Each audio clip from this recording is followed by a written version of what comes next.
Hope is the feather that reminds us we have wings.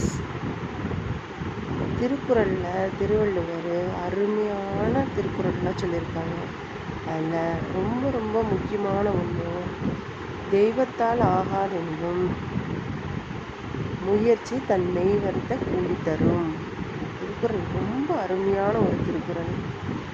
அது எல்லாருமே கண்டிப்பாக இதை புரிஞ்சுக்கணும். யார் ஒருத்தர் முயற்சி செய்து கொண்டே இருக்கிறாங்களோ, எந்த வித தடங்கள் வந்தாலும் அவங்க முயற்சியை கைவிடாமல் முயற்சி பண்ணிக்கிட்டே இருக்காங்களோ, அவங்களோட முயற்சி கண்டிப்பாக வெற்றி அடையும் அப்படிங்கிறத தன்னோட மீன். தெய்வத்தால் ஆகாததையும் முயற்சி தன்மை வருத்த கூலி தரும். அந்த இடத்துல கடவுளே வந்து தடுத்தாலும் கண்டிப்பாக அந்த முயற்சிக்கான கூலி நமக்கு கிடைக்கும் அப்படிங்கிறத நம்மளோட கருத்து. தினம் ஒரு திருக்குறள் சுவைப்போம் வா. நன்றி.